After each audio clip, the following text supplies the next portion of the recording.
Visakhapatnam beach అనేది ఈ చుట్టుపక్కల ఉన్న ప్రజలకే కాదు, దేశంలో చాలామంది పర్యాటకులు వస్తారు. అలాగే ప్రపంచవ్యాప్తంగా కూడా చాలామంది పిల్లలు ఈ విశాఖపట్నంలో స్కూల్స్లో, కాలేజెస్లో, ఆంధ్ర యూనివర్సిటీలో చదివించడానికి ఇక్కడ పంపించే పరిస్థితి మనం చూస్తూ ఉన్నాము. వాళ్ళందరూ కూడా సాయంత్రం అయ్యేసరికి వాళ్ళకి సేదతీరే ప్రాంతం ఈ విశాఖపట్నం బీచ్. విశాలమైన బీచ్ ఈ విశాఖపట్నంలో ఉంది. ఇక్కడికి కుటుంబాలతో వచ్చి మహిళలు కుటుంబ సభ్యులతో సేదతీరుతూ ఉంటారు, అలలని ఎంజాయ్ చేస్తూ ఉంటారు, పిల్లలు వచ్చి ఆడుకుంటూ ఉండే పరిస్థితి. ఆ వాతావరణాన్ని దెబ్బతీస్తూ వీళ్ళు ఈరోజు బీచ్ షాప్స్ పేరుతో ఇలా జీవోని విడుదల చేసి మద్యం షాప్స్ ఏర్పాటు చేయడానికి పూనుకోవడం నిజంగా చాలా దారుణం. దీన్ని మేము తీవ్రంగా ఖండిస్తూ ఉన్నాము. అసలు కూటమి ప్రభుత్వం అధికారంలోకి వచ్చాక మనం తీసుకుంటే ఈరోజు మద్యం విచ్చలవిడిగా దొరుకుతూ ఉండే పరిస్థితి, మద్యం ఏరులై పారుతూ ఉండే పరిస్థితి. ఎక్కడ చూసినా మద్యము, డ్రగ్స్, అలాగే గంజాయి ప్రజలకి, ముఖ్యంగా యువతకి దొరుకుతూ వాళ్ళు ఈరోజు తప్పుదోవ పట్టడానికి ఆస్కారం కల్పిస్తూ ఉండే పరిస్థితి. ఈ విధంగా మద్యం ఎక్కువ దొరకడం వల్ల మన రాష్ట్రం తీసుకుంటే మహిళల రక్షణ ఎంత ఘోరంగా ఉంది. ఈరోజు 4-5 మహిళలు హత్యకు కానీ అత్యాచారానికి కానీ గురవుతూ ఉన్నారు. ఈరోజు 70 మంది మహిళల మీద అఘాయిత్యాలు జరుగుతూ ఉన్నాయి. 1,00,000 పైగా బెల్ షాపులు ఈ కూటమి ప్రభుత్వం అధికారం వచ్చాక ఈ రాష్ట్రంలో కనిపిస్తూ ఉన్నాయి. అలాగే పెర్మిట్ రూమ్స్కి వీళ్ళు 5 లక్షలు కడితే పెర్మిట్ రూమ్ ఇవ్వడానికి పర్మిషన్ ఇచ్చేసారు. ఈరోజు కూటమి ప్రభుత్వంలో బార్లు 24 గంటలు తెరిచి ఉంటూ ఉన్నాయి.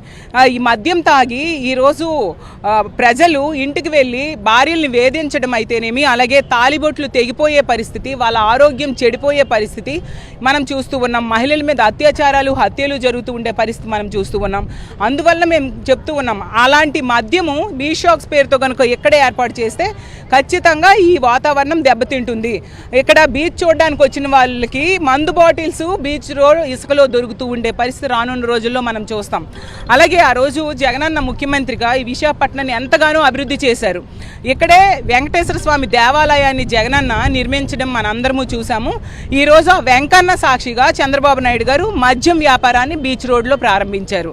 దీన్ని బట్టి మనకేమర్థమవుతుంది?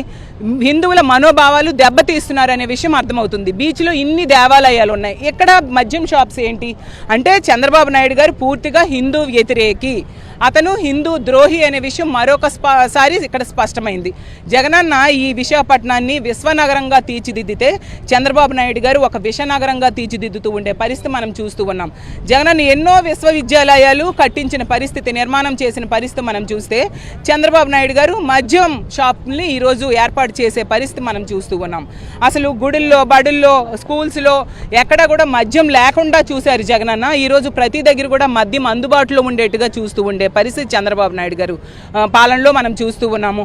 అలాగే జగనన్న నాణ్యమైన మందులు పబ్లిక్కి ఇస్తే ఈరోజు చంద్రబాబు నాయుడు గారు పబ్లిక్ ప్లేసుల్లో మద్యం అమ్మకాలని ఏర్పాటు చేసే పరిస్థితి మనం చూస్తూ ఉన్నాము. దీన్ని మేము తీవ్రంగా ఖండిస్తూ ఉన్నాము. అలాగే తీసుకుంటే ఈ 5 లక్షల ఓట్లతో భరత్ గారిని ఎంపీగా గెలిపించారు. అతను ఏం బాధ్యతగా వ్యవహరిస్తున్నారు? పబ్లిక్ సర్వేలనంట ప్రజలందరూ మద్యం షాప్స్కి అనుకూలంగా ఓటేశారని అతను సిగ్గుగా చెప్తూ ఉన్నారు. నిజంగా బాధ్యతాయుతమైన పొజిషన్లో ఉండి అతను మాట్లాడే మాటలు ఇవేనా?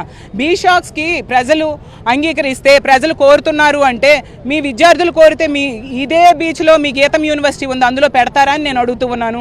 అలాగే తీసుకుంటే అసలు ఎవరు మద్యం షాప్స్ కావాలని కోరుతున్నారు మీరు బయట పెట్టండి. అలాగే మద్యం షాప్స్ వలన, మద్యం తాగడం వలన మహిళల మాన ప్రాణాలు దెబ్బతింటాయని తెలిసి కూడా ఎవరు మద్యం షాప్స్, బీచ్ షాప్స్ పేరుతో కావాలని కోరుతున్నారు అనే విషయాన్ని మీరు బయట పెట్టండి. ఎందుకు మీరు ఈ విధంగా ప్రజల్ని మభ్య పెట్టడానికి ప్రయత్నిస్తున్నారని అడుగుతున్నాను. అలాగే పల్లా శ్రీనివాస్ గారు టీడీపీ రాష్ట్ర అధ్యక్షులు అంటారు బీర్లోనంట క్యాలరీస్ తక్కువ ఉంటాయి కూల్ డ్రింక్ కంటే అని చెప్తూ ఉన్నారు. పల్లా శ్రీనివాస్ గారికి ఒకటే అడుగుతున్నా, ఇదే మాటను మీ భార్యను అడగగలరా? మీ కుటుంబంతో వచ్చి ఈ బీచ్ షాప్స్లో కూర్చొని మీరు సేద తీరగలరా నేను అడుగుతున్నాను. అలాగే మీ ఇంటికి ఎవరైనా అతిథులు వచ్చినప్పుడు కూల్ డ్రింక్స్ అయితే ఇప్పుడు వరకు ఇచ్చేవారు కదా, ఇప్పుడు మద్యం ఇవ్వగలరా? దానికి క్యాలరీస్ తక్కువ ఉంటాయని అడుగుతున్నాను. అలాగే మీ టీడీపీ ఆఫీస్లో కూడా వచ్చిన కార్యకర్తలకి టీ కాఫీల బదులు ఈ బీర్ బాటిల్స్ ఇవ్వగలరా నేను అడుగుతూ ఉన్నాను. కాబట్టి అలాగే పవన్ కళ్యాణ్ గారు ముఖ్యంగా రిషికొండ కోసం తెగ హడావుడి చేశారు కదా, ఈ బీచ్ షాప్స్ విషయంలో మీ స్టాండ్ ఏంటి మీరు చెప్పండి. దీనికి అనుకూలమా, ప్రతికూలమా? టూరిజం శాఖ మంత్రి కందుల దుర్గేష్ గారు మీ పార్టీయే కదా, మీరు అనుకూలంగా ఉన్నారా వ్యతిరేకంగా ఉన్నారా చెప్పాలి. అలాగే హోంమంత్రి అనిత గారు, నిజంగా హోంమంత్రిగా ఆవిడ ఉండడం ఈ రాష్ట్రంలో ఉన్న మహిళలు చిన్నారుల తాలూకా దురదృష్టం. ఎందుకంటే ఆవిడ దీన్ని ఖండించలేదు సరికదా. చంద్రబాబు నాయుడు గారు ఆలోచనట మేము ఏర్పాటు చేసి తీరుతామని ఆవిడ చెప్తూ ఉన్నారు. నిజంగా అందుకు ఆవిడ క్షమాపణ చెప్పాలి. ఇప్పటికైనా మా వైఎస్ఆర్ కాంగ్రెస్ పార్టీ డిమాండ్ చేస్తుంది. అలాగే ఈ విశాఖపట్నంలో ఉన్న ప్రజలు, ఐద్వా వాళ్ళు, అలాగే మిగతా రాజకీయ పార్టీల వాళ్ళు అందరూ కూడా ఈ బీ షాప్స్ ద్వారా మద్యం అమ్మకాలని వ్యతిరేకిస్తూ ఉన్నారు. ఇప్పటికైనా ఆ జీవోని వెనక్కి తీసుకోవాలి.